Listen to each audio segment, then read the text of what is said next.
Olá, Ricardo Bel Moraes. Bem-vindo às M-Talks for All do Festival Mental, queridíssimo amigo. A primeira pergunta que eu te queria fazer era aquela que tu sabes qual é o slogan do nosso festival. Como é que tu tens sentido durante este ano 2020, que há de ser para sempre conhecido como o ano Covid-19? Um ano que fica de facto famigerado. Antes de mais, Ana, muito obrigado pelo convite. Um beijinho para ti e um grande abraço a toda a equipa do Mental.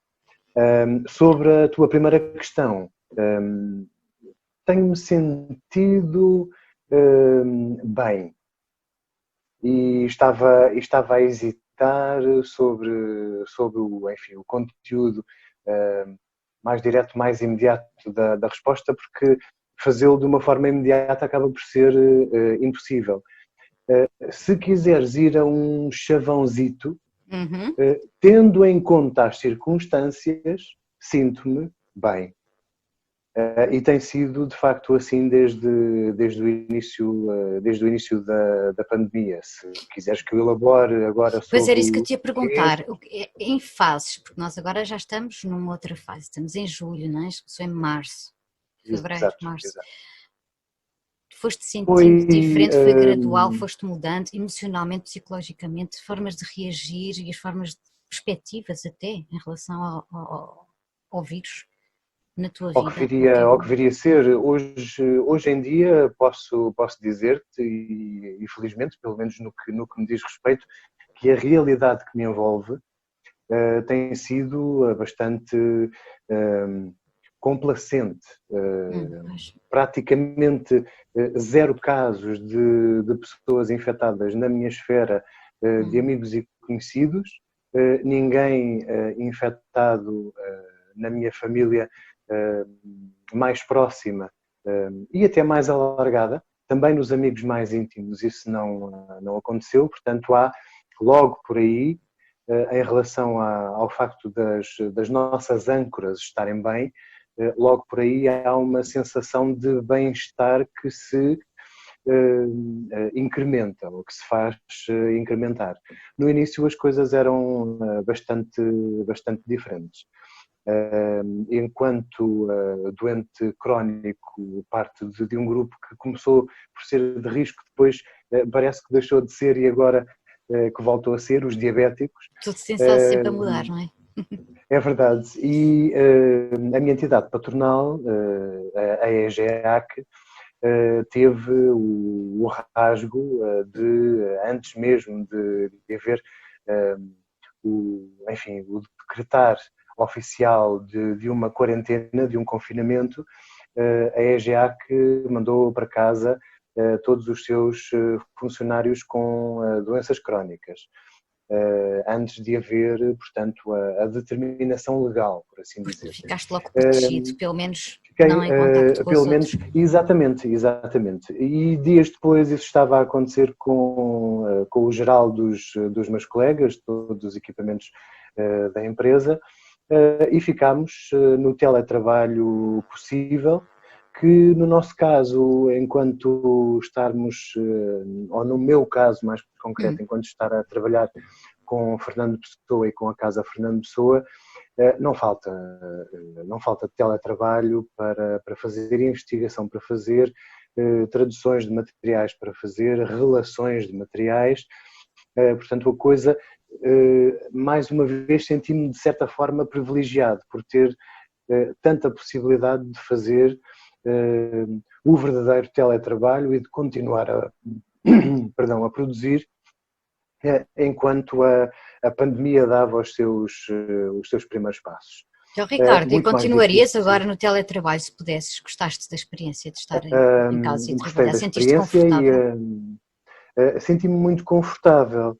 Um, É também, de certa forma, e conhecendo o genérico, o genérico das pessoas, nomeadamente o teu caso, o meu tipo de personalidade e os problemas de saúde mental que já atravessei, eu sou o tipo de pessoa que gosta de estar sossegada. Hum. E, se for preciso, levo o isolamento como qualquer coisa que não é uma sentença. que até pode ser muito interessante a partir da altura em que fica oficializada. E isto de uma pessoa estar agora, naquela fase inicial de março, obrigada a estar em casa, para alguém que tantas vezes sentiu que seria um sacrifício sair de casa para ir trabalhar pelo simples facto de não estar bem, criam-se, se calhar, rotinas e mecanismos, e seria interessantíssimo que viesse a haver estudos efetivos nessa área, criam-se mecanismos para que estar em teletrabalho e estar confinado a casa se torne qualquer coisa de muito natural. Aquilo que acontecia de antes, quando tu, pela tua saúde mental, pelo teu estado depressivo, fazia com que fosse uma bênção ficares fechado em casa, sem contactar com as pessoas e estar, quanto muito, com estabilidade mental para cumprir as tuas tarefas diárias, se o conseguisses. Fazer isso agora, por uma questão de obrigação de saúde comunitária, por causa de uma pandemia, transformou as coisas numa grande, enorme facilidade. Até porque depois eu tinha também hipótese de sair do confinamento, fosse para ir à farmácia, fosse para ir às compras, fosse para, felizmente, passear o meu cão. O grande Sinatra. Fiz parte do grupo das pessoas que tinha pelo menos essa escapatória ou essa permissão legal de sair à rua no pior da pandemia, graças ao meu bichito.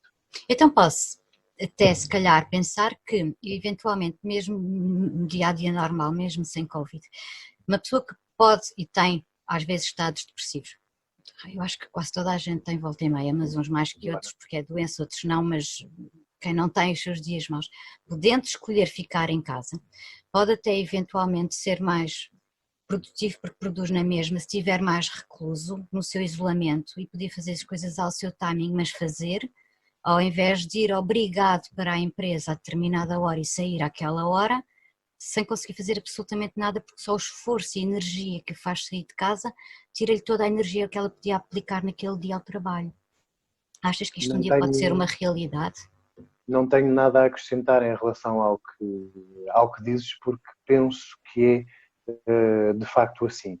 E no caso de pessoas afetadas por estados depressivos, era tão bom que isso de facto pudesse acontecer, não obrigar as pessoas a terem de aguentar e cara alegre, como há esta expressão muito portuguesa, e depois às vezes passar tantos dias de trabalho a fingir que as coisas estão bem, que as coisas estão funcionais, quando na verdade não é isso que se passa, e até por cima disto ser uma violência acrescida, obrigar a que as pessoas em estado depressivo tenham de fazer toda a sua aventura de um dia normal de trabalho. É capaz de ainda demorar muito tempo a que isto possa vir a ser vertido em lei, mas...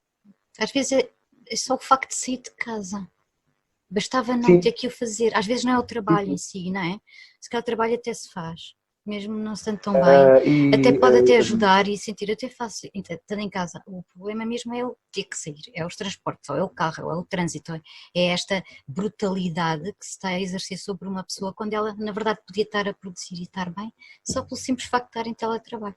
Não que isto funcione para todos, mas em muitos casos, verdade, não funciona para todos. E agora há uma proteção muito interessante, também curiosamente, para quem trabalha em espaços fechados, que é a máscara, que também te quebra toda esta parte com que tu revelas. Já não é só respiração psicológica, é também a real. Sim.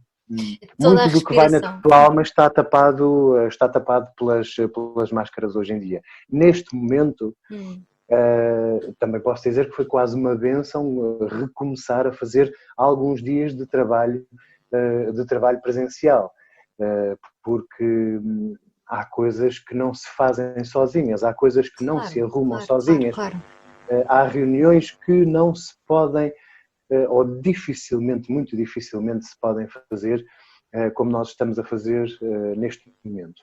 Mas, de facto, muito curioso, e voltando atrás, só para talvez passarmos à tua próxima, esta ideia de que, para alguém que tem o traquejo de anos de doença mental, e posso dizê-lo, nesta vertente do depressivo, com tanta prática de querer, às vezes, por amor de Deus, que me deixassem sozinho no meu canto, o ter de estar obrigado, por causa de uma pandemia, a estar sozinho no meu canto, não foi nenhum problema. Não foi problema absolutamente nenhum. Pois eu entendo que não, até há aqui uma margem para conforto para tanta gente, não é pensar, ok, agora eu não tenho que me exigir essa energia do sair, nem de fazer as coisas, pelo contrário, parece que o mundo veio ter com as pessoas e dizer, ok, agora têm todos que ficar como eu gostaria de ficar tantas vezes, então estamos todos iguais e sim. portanto está tudo bem, agora temos todos, estão a ver como é assim, é possível fazer e é possível ficar assim e e há de ajuda. facto uma maneira, há um foco acrescido, ou a possibilidade de tu teres um foco acrescido em confinamento, se tiveres um trabalho que te faça funcionar por objetivos, as tuas energias passam a estar concentradas só naquilo que se vai passar no teu computador e nos teus livros, falando especificamente do meu métier. O que me custou de facto passar sem foi o convívio com a família e com os amigos mais próximos, porque por pouco que ele fosse nos meus tempos saudáveis, era, de facto, existia e era frequente e era bastante intenso quando acontecia, e agora o facto de primeiro não se poder e depois de haver alguns grupos da nossa sociedade, como o meu dos diabéticos, que teria uma obrigação, entre aspas, de ficar ainda mais confinado e ainda mais afastado das pessoas, isso tornou as coisas mais difíceis. E aí, enfim, benza a Deus as redes sociais e as novas tecnologias por permitirem pelo menos um contacto, nem que fosse semi-real. Ao menos este, não é? É bem diferente, mas ao menos este. Imaginemos um futuro que haja uma pandemia ou não haja sequer isto, não é? Sem comunicações, imagina, sem eletricidade, sem água, não sabemos se um dia não acontecerá. Já está a cenário bastante drástico. Nos primeiros dias, o meu primeiro drama, se quiseres, foi o que é que, oxalá que não aconteça nada de mal à internet, porque aí sim as coisas iriam tornar-se dramáticas. Se a pessoa fica completamente cortada daquilo que é o acesso realmente isolada, isso é que é mesmo distanciamento social a sério, não é o físico, é o social. Exatamente. Que esta frase também foi sempre um bocadinho estranha para mim, nunca fez muito sentido. O físico e o social, nós queremos dizer o físico e não o social, por isso não estávamos a falar. No entanto, não te faz impressão de todo, então, voltar à rua? Não sentiste, como eu já ouvi uma pessoa ou outra falar, de agora saí, estive realmente confinado, fiz as coisas como devia, houve quem não fizesse, mas quem o fez, estou-me a sentir estranho em terra estranha outra vez, apesar das coisas ainda não estarem com o movimento habitual, mas já está bastante, e sentirem-se de repente outra vez. Há alguma diferença que tu sentes no preço de voltar ao quê, ao fim e ao cabo? É o mesmo, é outra coisa? É este mais ou menos em que estamos? Não posso avaliar. Tu já andaste elétrico? Talvez. Sim. Já sabes o que é que eu estou a dizer. A questão é que eu vivo num bairro muito sossegado da periferia de Lisboa, do concelho de Oeiras, e trabalho num bairro também muito familiar, não direi sossegado, Campo de Ourique, em Lisboa. E de facto havia relatos no início do desconfinamento que vinham essencialmente das zonas mais suburbanas, se quisermos.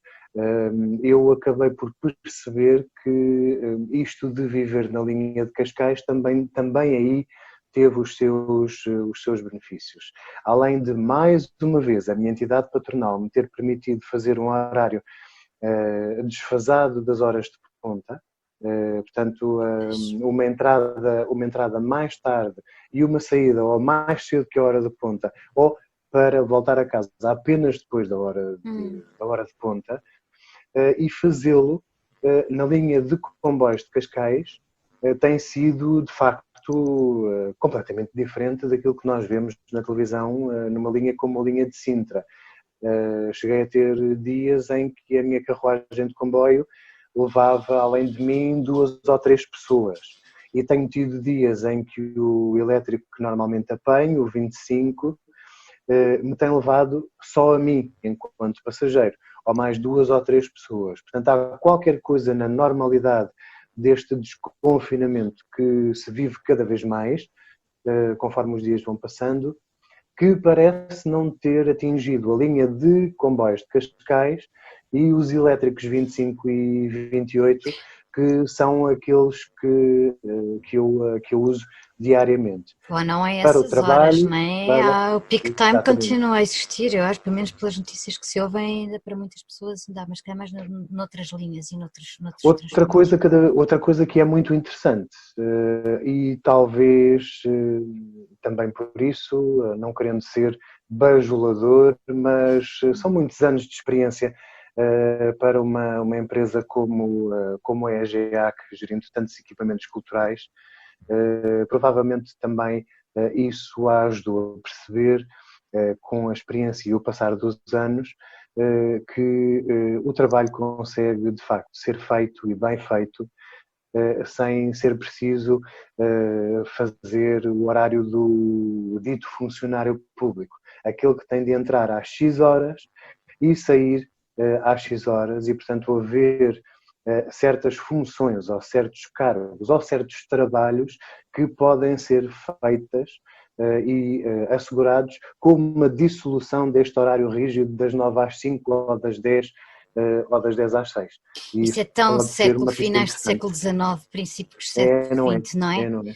Isso é uma coisa que já, bom, enfim, para mim já é uma coisa que eu falo, acho que desde sempre, nunca entendi a carneirada dos horários, porque ainda por cima quando num país que se diz que não é produtivo, então, senhores, vamos rever isto tudo, porque está visto que não é assim que funciona, as pessoas não trabalham por horários, as pessoas trabalham quando estão a ser produtivas. E há biorritmos, inclusivamente, não é? Ao longo do dia, mesmo para cada um, e há muitas empresas, nomeadamente no norte da Europa, que fazem esses estudos já para os próprios recursos humanos, introduzindo a programação neurolinguística, os biorritmos, e as pessoas irem trabalhando de facto quando são produtivas e depois vão fazer outra coisa porque estão a ser produtivas noutro setor, pode ser família, amigos, mas isto seria outra conversa, mas de facto estes horários nunca fez muito sentido, que interessa é fazer as coisas, é a minha opinião. É verdade.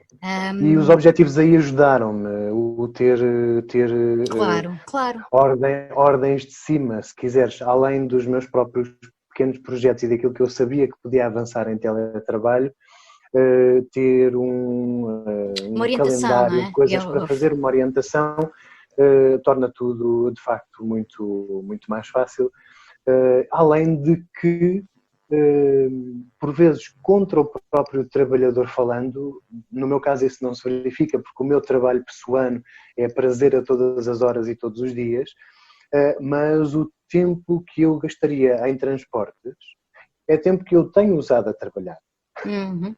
Claro. E portanto até tenho trabalhado, não vou dizer em todos, mas em muitos desses dias, mais horas do que aquelas que faria normalmente num regime standard, porque não tenho o ir para Lisboa e o voltar para casa e o tempo que se gasta nesse aspecto. E mesmo fosse mais horas, mesmo fosse as mesmas, mas de outra maneira porque se está bem, não é? Porque se está no seu... Sim. A pessoa depois não vêm todos os outros bater, não é, coitados dos trabalhadores que assim trabalham muito mais e tudo isso, mas não é preciso. Com bom senso, eu acho que isto deve encontrar um equilíbrio. Era bom que aprendessem todos com essa forma de trabalhar, que a EGEA, que pelos vistos se instalou e que se mantenha. porque de facto é o caminho, pelo menos assim deveria ser. Ricardo, agora queria te perguntar, apesar disto tudo, e tenho a certeza por causa do teu trabalho e do amor com que tu fazes e que toda a gente conhece, o que é que tu, se é que existe isso, para além tens visto, lido e ouvido em termos culturais gerais ao longo deste tempo, ou agora, hoje, o que é que tens em cima da mesa? Tenho tido bastante coisa à procura de inspiração, essencialmente. O fora do trabalho diário normal, a partir da altura em que senti que o stress pandémico me tinha tolhido a criatividade em termos de escrita, Foi? Não a criatividade de produção, foi uma coisa estranha. Por acaso senti isso. Fui das pessoas, haverá mais com certeza, que praticamente não escreveu uma linha de trabalho seu, de teatro, Sim. de poesia, Poesia, sim. enfim, de um dos meus romances em curso. Perdão. Praticamente não consegui assinar nada e tenho feito sim muitas gravações interpretativas ou leituras em voz alta interpretativas de trabalho dos outros, essencialmente de poesia, também de prosa, de escritores consagrados, fossem ou não, ou sejam ou não o meu Fernando Pessoa. Tirando isso, e que é uma vertente também, de certa forma, performativa que nunca tinha ensaiado antes para fazer em vídeo nas redes sociais e tenho feito isso agora, tenho estado sempre muito atento, especialmente à música. Aconteceu, por exemplo, um caso muito curioso no antes da pandemia, ou coincidente com o início da pandemia, um cantor norte-americano residente no Canadá, que em anteriores programas de rádio que fiz sobre jazz, eu já tinha, cuja carreira eu já tinha dado destaque. E de repente ele lembrou-se de me submeter este seu novo CD para uma audição, e se não me desse muito trabalho e se eu entendesse que sim, para fazer uma crítica. É este CD muito curioso. Old Flames Never Die, Peter Campbell. Old Flames Never Die, de Peter Campbell. Ele é cantor, compositor e arranjador. E este disco é um disco de jazz, ou de aproximações ao jazz. Claro que é da minha família e da minha, enfim, da minha gênese radiofónica, se quiseres. Portanto, ouvi de uma assentada e comecei por um dos temas que aqui está, que é o Both Sides Now, que todos nós conhecemos por ser uma das canções mais emblemáticas desta outra senhora, Joni Mitchell. O que é que acontece? Quando nós ouvimos hoje alguém da pop e do jazz atrever-se a fazer uma versão do Both Sides Now, da Joni Mitchell, ou tem de ser uma coisa absolutamente estrondosa, com grandes rasgos de inovação, ou então sai uma porcaria que estraga qualquer álbum. Enfim, esteve longe de ser isso que aconteceu com o disco do Peter Campbell. Foi a primeira canção do álbum dele, dos standards de jazz, que eu fui ouvir e percebi logo, não, é preciso comer muito feijão para cantar Joni Mitchell assim, e se ele conseguiu, de certeza que o resto do álbum é. Curiosamente, através do Peter Campbell, voltei à Joni Mitchell, ela mesma, e ela sim tem sido, por culpa do Peter Campbell, acabou por ser a minha grande companhia. Este álbum em particular, a minha grande companhia, por vezes a rodar em loop no meu giradiscos, porque de facto há qualquer coisa nestas canções, nestas letras, na voz dela e no embrulho orquestral que foi criado para este álbum, que faz com que o possamos ouvir. Eu, pelo menos, posso ouvi-lo até à exaustão sem o exaurir. Te sentes em casa e para ler, o que é que recomendas, Ricardo? Aí tenho aproveitado o tempo, porque era preciso tempo também para voltar à obra dele, que é tão extensa. Fui recuperar um livro que já tinha folheado apenas, mas que é esta antologia, a obra completa de Rui Queiro, um escritor e editor livreiro que todos conhecemos do trabalho de editoras não major como a E etc, por exemplo, e basta mostrar-te a lombada desta antologia assim para se perceber que de facto era preciso tempo para parar-se num, são, enfim, mais de 700 páginas com a obra reunida do Rui Queiro, o sangue a ranger nas curvas do coração. Poesia e prosa de um amigo, porque nos ficamos a conhecer, felizmente. Éramos os dois fãs de Pessoa e também ele nos aproximou. E ele é muito, muito parecido comigo no que escreve e na maneira tão irónica e às vezes tão ácida com a qual sempre olhou o mundo. Foi uma pessoa que morreu vítima de cancro e que até ao seu último dia se riu enfim, de dentes arreganhados a troçar esse mesmo cancro que o ia consumindo. Portanto, uma personagem que era uma inspiração. Vê que sim, sei palavras. Ricardo, e o que é que tu sugeres agora de cinema? O cinema, não precisamos de grande esforço para perceber que as coisas estão muito más, não é? Na produção de todos os países e no próprio ritmo de estreias. Mas podes ir sempre buscar o Alfredo Bogar, não faz mal, vamos hoje tudo muito bom. Eu tenho aproveitado estes dias de pandemia para voltar através, não do cinema, mas do streaming, que também é agora uma tendência do futuro, claro, claro. Para voltar àquela que tem sido, se calhar, depois da Guerra dos Tronos, o meu território de maior maravilhamento no fantástico na televisão, que é uma série chamada American Horror Story, que já vai em 9 temporadas. A 10ª deveria estar a ser filmada ou a estrear agora por estes dias, mas também ficou bloqueada por causa da pandemia. Portanto, tenho estado a devorar o chamado binge watching, uma a uma, todas as temporadas desta série fabulosa do Ryan Murphy, com gente tão fantástica quanto a Kathy Bates, a Angela Bassett. Sim, aquilo é um desfilar em casting incrível. Jessica Lange. Para fechar, no cinema diria sempre, vejam o All About Eve com a Bette Davis. Com pandemia, sem pandemia, é um tratado sobre as relações humanas e a preto e branco ainda por cima.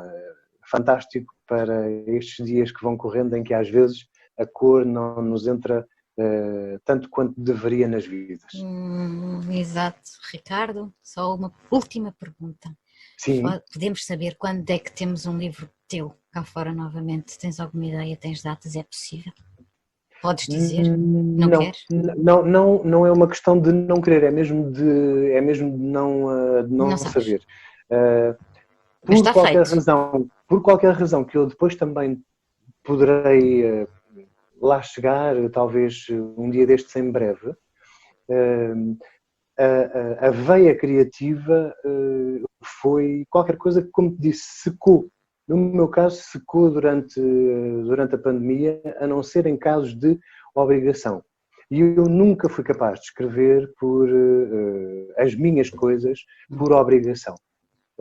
Prefiro simplesmente não o fazer, já tenho recusado até oportunidades de ouro, já deitei uma ou outra também douradas ao chão por causa desta atitude, desta conduta.